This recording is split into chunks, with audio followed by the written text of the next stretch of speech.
Oh, hi there. You just caught me in the middle of doing manly things, as I so often do. See, the weather here in Illinois has done a real number on this old boy. The changes in humidity have put a bunch of big cracks in him, and he was looking to split right in half. But I've gone ahead and got some wood filler, stain pen.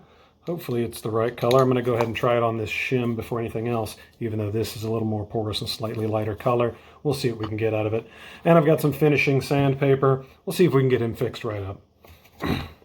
You know, it's during times like this, restoring an artifact of my grandfather, that my mind wanders to my father himself. He was a good man. Well, is a good man. A hell of a guy, really. I once asked him what was his favorite quote, and he said, he probably doesn't think I'd remember because he probably doesn't think I was paying attention. But he said, "Never is a man so tall as when he stoops to help a child." Oh, sure, sounds good. And it's easy to throw out quotes like that. A lot of people can talk a big game, but very few people really walk the walk. My father was one of the rare that can do both. Because not only did he tell me this quote, but you could see it in the way he lived his life. His job, his line of work, his life's work was helping children and the people around them, giving them better circumstances, better lives, a better chance at a decent future every single day. He was a huge inspiration to me. Again, like I said, hell of a guy. Even when those kids were a little precocious and met him at the door and in maybe not so many words told him to basically fuck off, he was still a good guy. You know, and I think probably the reason that I have no problem tackling a project like this, even though I've never done anything like this before, is because my dad was a handy kind of guy. We built a shed together, built an add-on to the house, did lots of things. He didn't force me to do these things or demand that I get good at this sort of thing or demand that I play football or any of those things. No, none of the cliched, I don't know, masculine things you're supposed to do to be a man. He didn't insist that I drink beer and watch football. Those are hobbies, those are interests. Interests don't make you a man. No, he invited me to join in with the things that brought him joy and shared with me those things that brought him joy. He taught me the magic of Coke and peanuts. And because I saw him accomplish things like this, I think as a result, I'm not afraid to dive right in and try something like this myself. It's something that's somewhat important to me, so I should give it a shot. Because I spent many years watching a man for whom, if something was important to him, he put effort into it, and he always seemed to win. He always succeeded. I can't think of something that my father really put his mind to that I could say that he failed at. He was a hell of a guy. Ah, the lawn. Hey, you want to talk about manly stuff? Let me tell you about my lawn. I used to hate doing yard work. But, you know, my daddy got me out there and had me rake and mow and all that good stuff. Now, I should have taken this when it was really green and nice. The summer sun came out with a vengeance and has scorched some of it. But as you can see, my edges are pretty clean. It's all nice and uniform. Now this area here, about 3 feet out from the concrete, is actually some of the nicest now. And let me tell you, just a couple months ago, this was just barren.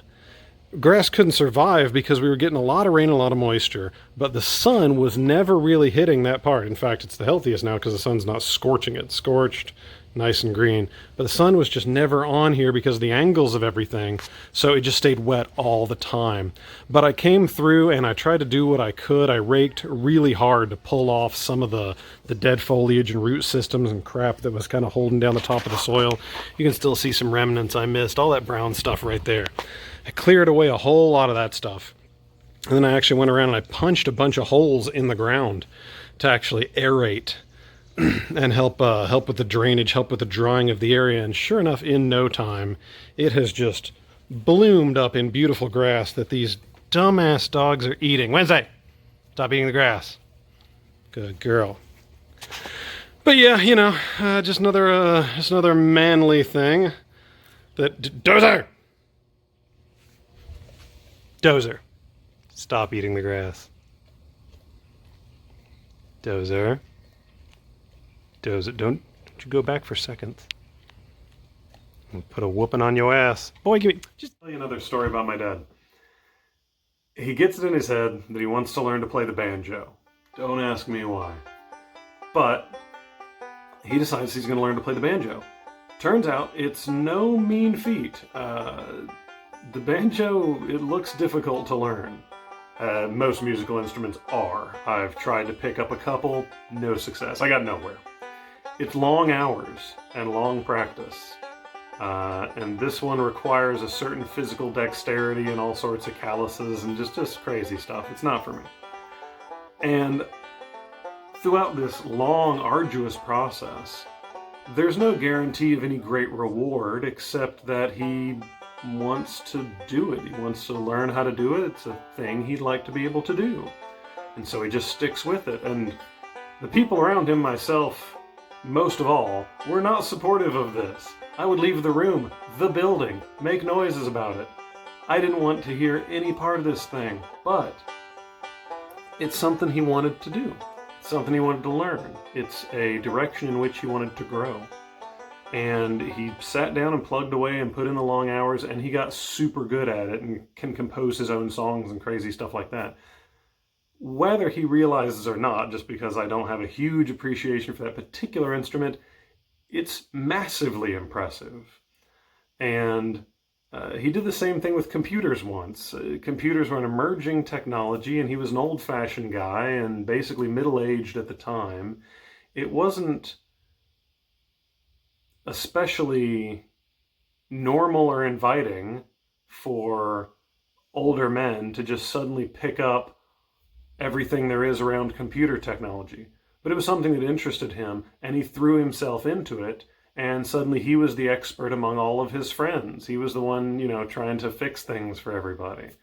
But, you know, it's turns out you can absolutely teach an old dog new tricks, or at least the old dog can teach himself if he wants. So I'd planned for some more segments, maybe a little more comedy, but I guess in the end it turned out I had a lot to say in appreciation of my old man. What can I say? You're a great role model, really, because the key to being a good role model is just, it's not even an active thing. It's just about being a good person and doing the right thing, because, you know, someone's always watching. And as I pointed out, you really exemplified that as long as I've known you. So I know a lot of times us guys aren't really great at expressing things like that. So maybe over the years I haven't told you quite everything I do appreciate about you. But hopefully this video makes up for a little bit of that. And better late than never. And happy Father's Day. Love you. In the end, the stain was a little darker than I was hoping for. Needed something a little lighter with more of a red hue in the base, but all in all, he is repaired, he's oiled up, and he's in a lot better shape than he used to be. Those are, I'm trying to do Wednesday's section of the video now, but if I could just, yep, okay. Oh boy. With renewed vigor. Man, look at you go. Turned it. Okay. Yeah.